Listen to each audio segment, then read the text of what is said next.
Hello friends, this time I will not talk about the usual topics that I usually cover in my YouTube channels. It's a kind of an emergency. Um, so I have a health condition, I need treatment, and because of a bizarre situation that occurred with a Canadian doctor here in Canada, a specialist, so now virtually no other Canadian doctors will treat me. I'm going to explain what happens in a couple of words. Um, One of the main specialists for this health condition in USA is willing to treat me, but for obvious reasons, financial reasons, of course, I cannot go there. He's in Los Angeles, and as you all know, health system in USA is very expensive. I'm not asking for money, of course. Donations would be much appreciated, and I won't mind them. But what I'm asking is something that doesn't cost anything. I want to do it myself. I could do it if just certain projects will be kickstarted. I just ask to share if you like them, if you think the topics are at least interesting, even if not personally for your personal interests, but if you think they're interesting, please share my YouTube channels, share the videos, subscribe. You can find the links to all the channels in my webpage, nicodipietro.com. And so I'm confident that over time the projects will grow and I will be able to afford this issue. Um, and also another thing, what's at stake besides my health? And it would be great to help anybody to fix a health issue. Also, a few big things that might be very important for me, for you, for the world, for science, as I'm going to say in a few minutes, are at stake. And why they're at stake, I will explain now. So, it's basically what am I going to do with my health if I can regain health? Which now, fortunately, I'm trying hard, but this issue is preventing me from working on certain things. So, what's the health condition? In 2007, summer, during some hiking on a mountain in Italy, I was bitten by a tick. It started itching on my leg. I went back home, said, what is going on that it's itching here? I checked my leg and I saw this little beast stuck in my flesh. I didn't know much at the time. I just pulled it out. Now, what happened after 2 years, I still had the bump right there on my leg and it was itching. So I kind of went to the doctor a little late, my family doctor, but he said, now it's been too long, more than 2 years. You have to go to the hospital and get tested because if there is an infections carried by ticks, now it might have gotten into your brain. So I went to the specialist at the hospital in Rome and they said, well, we can run some blood tests. There were some contradictory results, but they said, as they already told me, they're not going to be reliable. If we want to be sure, we have to test your CSF, your cerebral spinal fluid. It's a fluid that acts as a cushion and also as a medium to transport nutrients, molecules, a lot of things in the brain. So basically the brain structures literally float on this liquid and it goes all the way down in the spinal canal up to the lumbar spine. So they have to pinch these several layers of the barrier of the dura, it's called, with a needle, extract some of this fluid and analyze it to exclude almost certainly any infection in the brain due to the tick bite. And that's what they did. Now, what happens after this procedure? Because they extract this fluid that is in this space in the brain and in the spine, the level of the fluid in the brain, of course, after the injection and the extraction, the level drops. So the brain gets kind of empty. It doesn't have the support of this fluid, and the structures tend to fall down. The pressure in the skull drops. It's called low ICP, intracranial pressure. So you get horrible headache, very peculiar type of headache and pain. And what happens?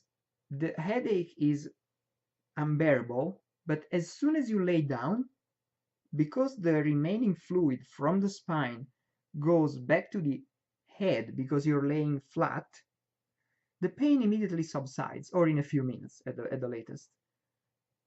As soon as you get up again, it comes back. It's incredible. And that's what happened in the hospital when I had the procedure done.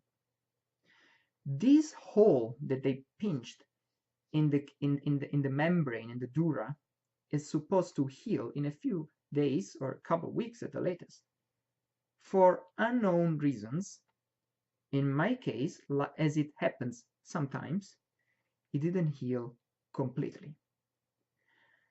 Now, I've been fortunate and unfortunate at the same time. Why? Because if it didn't heal at all, I would have remained stuck in bed in the hospital, so they would have noticed right away that it didn't heal. So they would have kept me repeating a procedure which is called epidural blood patch. They basically take my blood and inject it in the spine. The blood fixes the hole until it works. Sometimes it needs to be repeated 2, 3, 4 times. So they would have kept me in the hospital until it worked. So I've been lucky that the hole partially healed a little bit so that I could keep to a pseudo-normal life after the procedure. I left the hospital, nobody knew anything, but it wasn't completely healed. So only when I did certain things with my back, which is, by the way, damaged by an older incident during weightlifting. I have 2 broken bones, the spine slipped right there where they went with the procedure, so it's already weakened. Maybe that's why it didn't heal, because the structure of the spine is not stable, it's not strong, so maybe this continuous instability maybe prevents the tissues from healing. This is my opinion, I don't know. But a doctor told me it's likely, it's probable. So basically, only when I did certain things, especially pushing my lower back, like lifting heavy weights, for example, if you move, or even worse, standing for a long time, even walking, but especially, standing still. That's what kills me.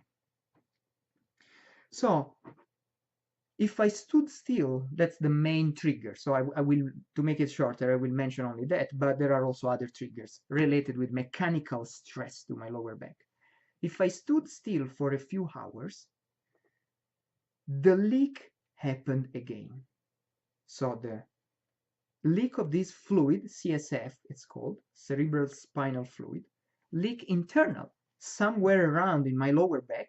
It doesn't come out of my skin, it stays in the epidural space, but it leaks out of the canal, so the level in the brain drops, the terrible, very peculiar headache, and I have to be stuck in bed. For how long? Well, the more it leaks, the stronger the headache, the longer the time required by the brain, because it's a very slow process, to restore the fluid, to produce more fluid, and restore the pressure. So I have to remain flat from at least, but at the very least, 10 hours. In my experience so far, in more than 10 years, 10 hours minimum, to sometimes 2 or 3 days. I can't do anything. I have to stay in bed.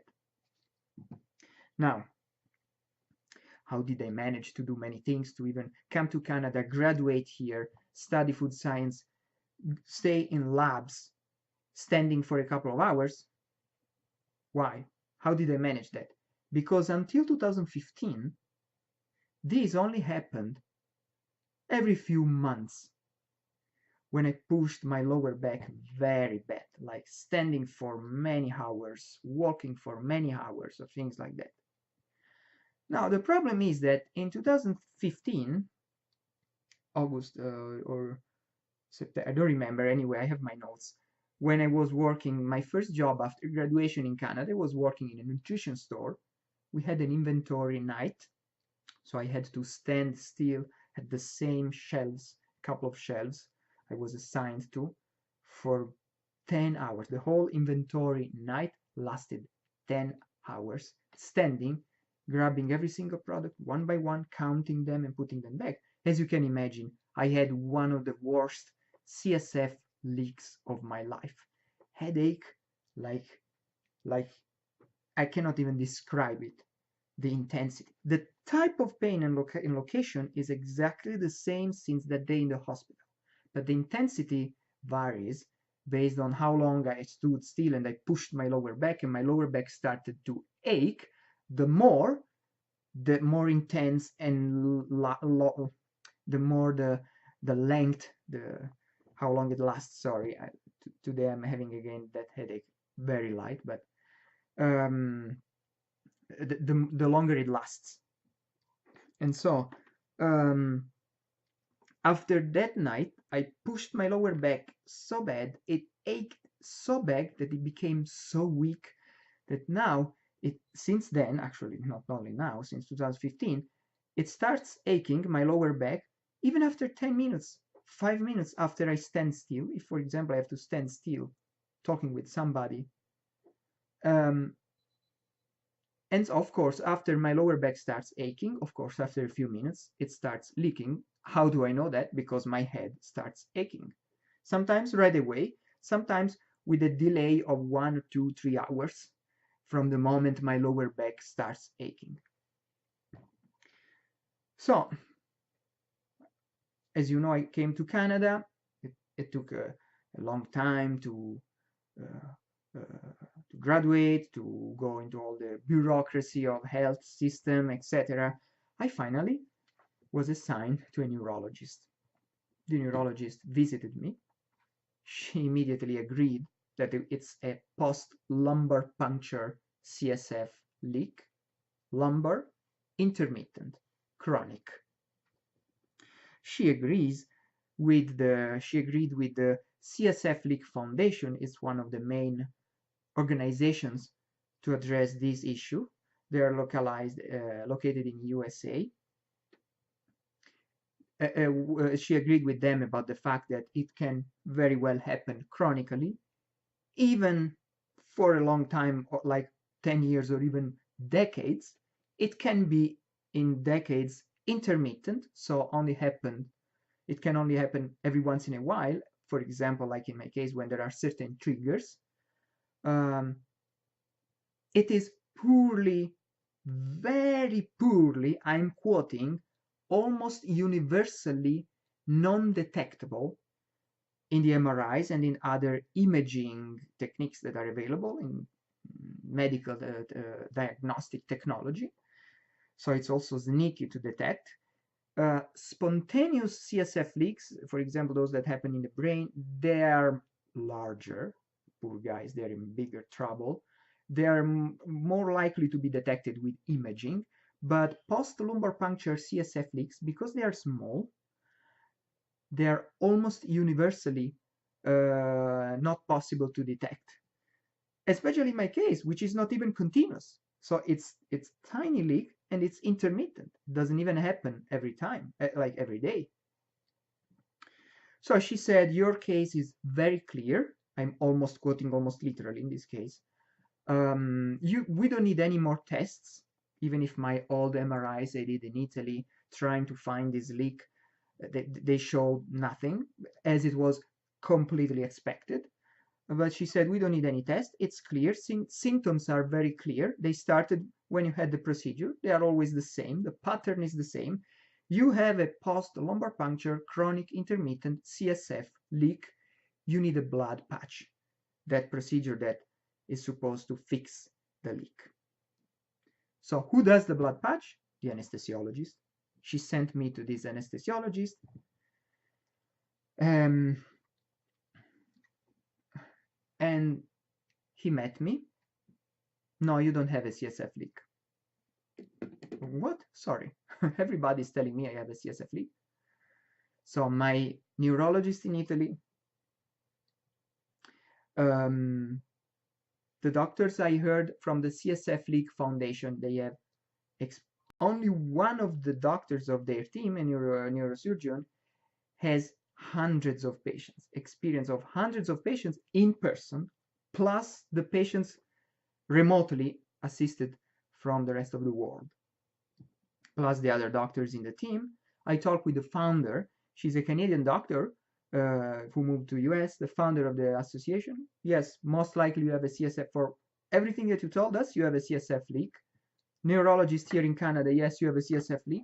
Symptoms match perfectly. He decided, that's why I said a bizarre situation, you don't have a CSF leak.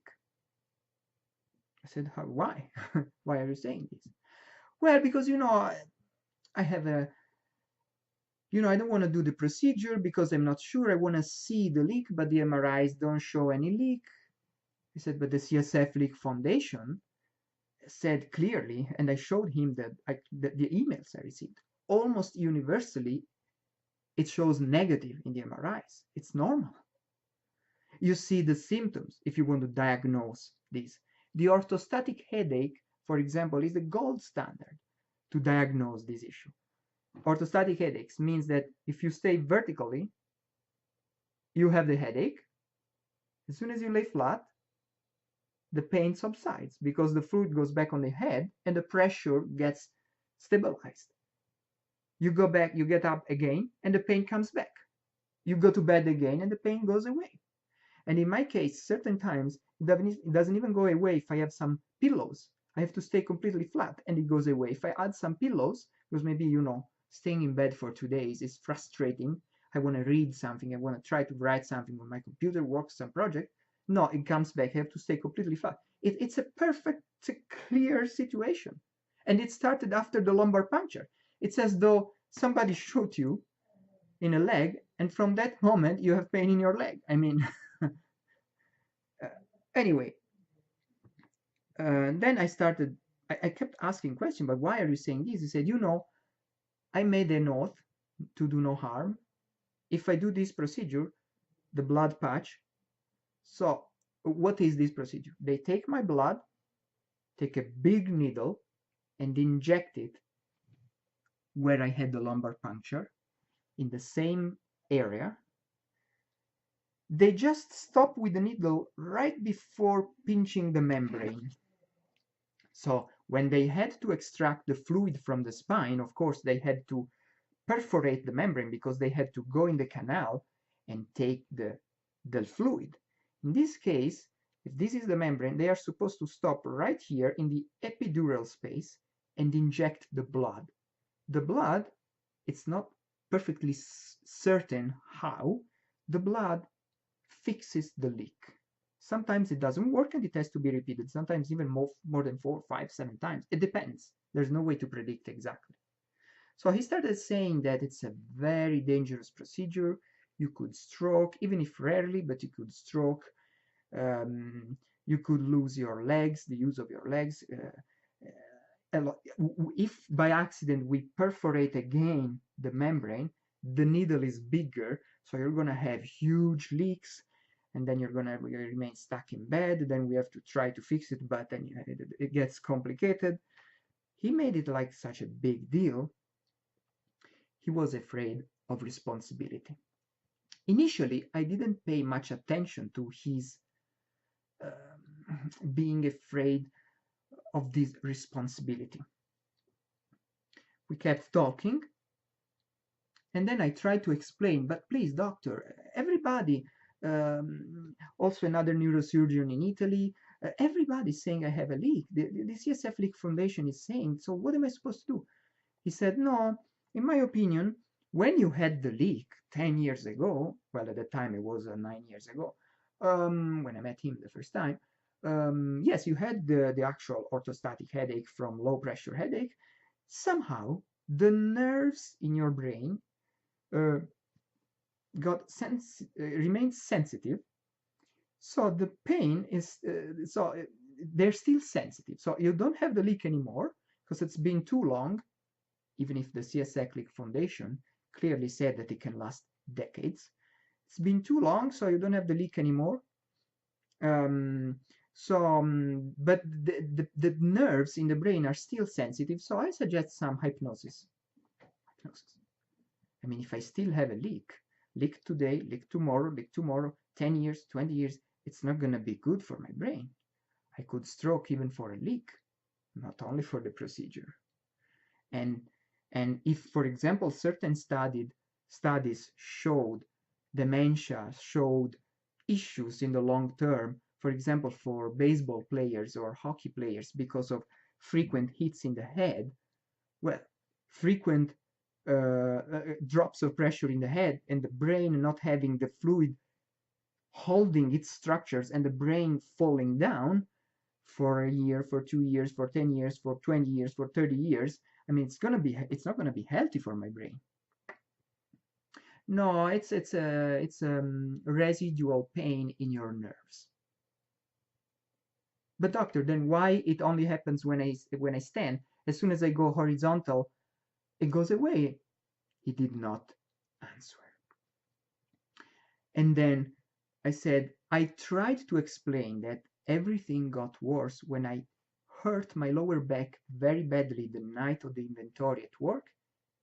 He immediately stopped me. He was afraid that I wanted to do something, about liability. I don't know, maybe to sue my employer or something like that, or ask for some kind of refund, because he said, no, I don't do those documents. He said the special name of a document. I don't remember what name, but it was he basically said that he doesn't do these documents, basically, to certify that I got hurt on the workplace or whatever.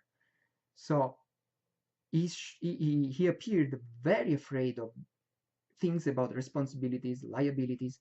After months, I realized maybe this is just my interpretation, I'm not saying. I'm trying to find an explanation why, against all evidence, he decided I did not have a leak. Maybe something happened to him in the past or to some of his colleagues, so somebody was sued by some patient, I don't know. So maybe he got a little too scared, a little too, even subconsciously, emotional about responsibilities. So it tends to be maybe a little too extremely prudent. Because I want to see it in an MRI, it doesn't show in the MRI, so I'm not going to do it. You don't have it. But these criteria, well, okay, I don't want to bother you anymore with technicalities.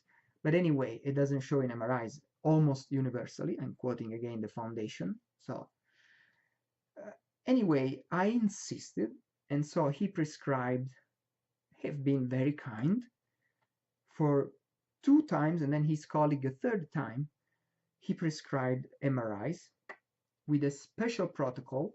He insists, he's confident that this protocol is able to catch the CSF leaks with MRIs. Okay. But the problem is that every time I had a new leak, I called my neurologist, she called him, he was very kind, he booked the MRI with this special protocol. But the problem is that by the time I got to the MRI spot for me, the leak was gone. At the fastest time was, and they were very fast, it was like an urgency, a few weeks, sometimes it took a little more another time, but still, the CSF leak was long gone. So, and when I went under the machine of the MRI, I was perfectly fine. So, even if this special protocol really is able to catch the CSF leaks, I went symptom free. I didn't have the leak when I went in the MRI. So, of course, the MRIs didn't show anything. And so he could be even more adamant in his position that no, you don't have a leak. See, the MRIs don't show anything. But he was already completely confident that I did not have a leak, against the opinion of the neurologist in Italy, of the neurosurgeon in Italy, of the CSF Leak Foundation team, even before the MRIs with his special protocol. Anyway, now what happens, then after a long time I met another anesthesiologist. He was super kind. He acknowledged that I most likely still had a leak, and he did the procedure, the blood patch. Unfortunately, it did not work. As soon as, so I was supposed to rest for months. I put my back at rest as much as I could. You know, you run errands. When even a normal errands, even standing still at the line at the post office triggers it, it's difficult not to push your lower back. But I did my best for 2-3 months. I did not push it, but still, as soon as something happened, I had to stand for a little more. You know, we're not God. You cannot have complete control on your life. Again, lower back pain, leak, orthostatic headache, stuck in bed to calm it down. So it did not work. But of course now he is afraid. And he is right, because he feels compelled by the diagnosis of his colleague, and it's reasonable. A doctor trusts another colleague, another specialist, more than the patient. It's normal. It's understandable. He said, and we even did the procedure, and it did not work, so we have to start thinking maybe you don't have a leak. So basically, if I would go to any other anesthesiologist in Canada, they're gonna see the charts of the first anesthesiologist, and they're all gonna say the same thing. They're not gonna help me. The problem is that I'm stuck. And it usually happens when I try to work on certain projects. I'm gonna say in a few minutes why. I would say in a few minutes. So, Dr. Shevink is one of the main specialists in the world about CSF leak foundation. He's in the US. He's willing to examine my case, and I talked with the founder of the CSF Leak Foundation. He is a member of the foundation. They said there's no problem. We totally acknowledge that it can happen. It happens many times, even here in US, that anesthesiologists simply refuse to acknowledge the leak. It's normal. And we are willing to look in your case, and if it's necessary, we will repeat the blood patch how many times it's needed to make it work. And if it doesn't work, of course, they will also examine the possibility to major surgery. So to open, remove the bones, and patch it surgically. That's going to be a major surgery under total anesthesia, So if for the epidural blood patch, it's going to cost several $1,000s, which I don't have. But if you will help me with my YouTube channel, sharing, I will. But if I need major surgery, I don't even want to think how much it's going to cost. Dozens of thousands, maybe even more. I don't know. So, this is the issue. What's at stake? Besides my health. So what happens? In my free time, I'm trying to work on some research projects, especially related with health and diseases, but not only. So over the course of the years, I had some insights, some ideas. I talked with experts. I have a long list of promising potential projects. I will just mention a few examples. Formulas, molecules, nutraceutical synergistic compounds, functional foods, to prevent or to help manage, to address inflammations, cardiovascular diseases, diabetes, insulin resistance, type 2 diabetes, type 1, brain diseases, brain-derived neurotrophic factor deficiencies, to stimulate neurogenesis. Neurogenesis is very important for brain recovery, for performance. Infectious diseases, chronic viral infections that might be linked to certain types of cancers, autoimmune diseases, eczema, asthma, joint diseases, restoration of gastrointestinal flora, leaky gut, a restoration in a way that is very different from the usual ways that are used now, probiotics and prebiotics. Leaky gut, autoimmune diseases, I already mentioned that, sorry, food allergies. An original and very desirable delivery system for some of the above to dramatically improve patients' compliance and probably the effectiveness of some of those compounds or molecules, and even make them a pleasant treat even for healthy people as a preventive measure or to improve performance as a daily, healthy, pleasant, delicious practice. We all complain that junk food is delicious but affects our health. Here we would have delicious food that not only is not unhealthy, but is actually like a superfood, positively healthy. An anti-inflammatory synergistic formulation that theoretically should be more effective than NSAIDs in terms of anti-inflammatory action and even cardiovascular health positive effects, but not likely to produce the conventional side effects of NSAIDs, actually might even be beneficial on other systems in the body, theoretically side effects free because of how it works. It's a long story. Conceived to balance the biochemical pathways of certain polyunsaturated fatty acids and derivatives in the cells with the objective of decrease the level of arachidonic acid and as a consequence the inflammatory cascade of prostaglandins, leukotrienes, while not interfering with the desirable cascades of them. Anyway, long story.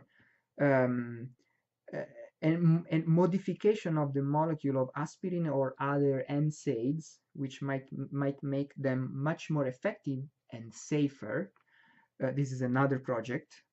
Variations of the common NSAIDs.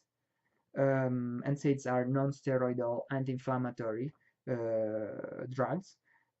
Several compounds designed to improve physical and or mental health and performance, memory, pre-workout, post-workout performance formulas, a compound that might be able to eradicate Ebola. The numbers add up, not guaranteeing, but it should. In this case, it's going to be a little more toxic, but compared with the risks of Ebola, the relatively benign side effects would be much more acceptable than the issue in the case.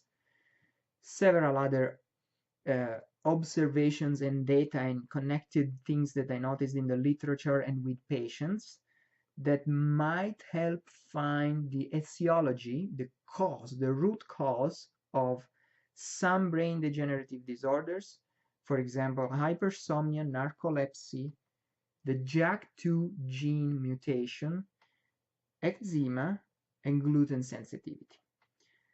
A potential method to decrease the bacterial load of beverages without heat treatment. I already did a few kind of homemade tests and they worked. Nutritional strategies to decrease the content of certain undesirable components in the egg yolk. Nutritional strategies for health of the hens and other things. So this is not just ideas. I already have the designs of the research for everything of these. I have a load of promising data. And usually all the ideas and insights similar to these so far turned out to be true. For example, countless that I had before, after a while I heard University X, the researcher Y, the team Z, here or there, found out that, and it was exactly what I had hypothesized before. And other things I was already able to apply because they were simpler to realize with my patients as a registered dietitian in Italy before, and they worked greatly. Finally, just another example. Again, combining data between microbiology and biotechnology, and it wasn't even my field of nutritional sciences. It was just that as soon as I attended the first two classes, one for food microbiology and one for food biotechnology at Centennial College in Canada, pum, a possible way to modify and add a couple more steps the PCR technology to modify it so that it could amplify DNA from samples selectively, getting the DNA only from viable cells. It's a long story, I'm not going to bother you, but that would be a revolution in testing samples for pathogens, for infections, for infectious pathogenic bacteria, viruses. Um, well, viruses I'm not sure, but for sure for bacteria. So I had a meeting at University of Guelph with two researchers. They said the idea is great, it might work. Unfortunately for you, there's another team that is already working exactly on your concept and the modifications that you're proposing. So I was very happy for them, for the world, for science. A little less help for me because it would have been a great edge for my passion. But anyway, at least I'm happy they're doing it. So even if only one of these projects works, it's gonna make a lot of good for the world, for people, and for science. Imagine if more than one works. Now, what I'm trying to do in my free time, weekends, of course, here and there, writing down emails, explaining, contacting university professors, researchers, private corporations, companies, trying to propose a collaboration to work on these projects, research proposals, but as you know, these things take time. All the other things that we cannot do when we spin the wheel to pay our bills during our working days, go for grocery, do your laundry, put them back, and go to change the tires of your car, go to pick up the registered mail at the post office, and go here and there, and you know the drill. They all get packed in the weekend. So what happens?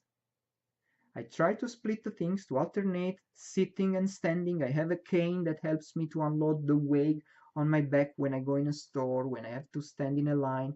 But usually when I get my leaks from my brain in weekends, when I cook for the week, when I go for grocery, when I go out, because I stand more. So during the working days I work, during the weekends I have to pack all these things, and then I have to stand, and frequently I leak, and then I get stuck in bed. Like this weekend, I wanted to work on many projects, but I had these headaches since Thursday because on Thursday certain things happened and I had to stand more, and so I jeopardized my projects. Now it's been a few years, and I did my best. I'm fighting hard, but it's not enough. I need to fix this CSF leak. I need to go to US and get this thing done. Any help is appreciated. Please help me to realize these things and to help my health. As I said, I'm not, even though donations are very well accepted, I'm not asking for that. At least please share, share my videos, my channels, so that I can do it myself. I'm confident as soon as you pass that first hard part of getting in the in the lists on YouTube or whatever, then things are gonna work better. And so thank you so much. I hope I didn't forget to say anything that I wanted. It's been already 40 minutes almost. So thank you for your patience. Any help is appreciated, and yeah, thank you. That's all I can say.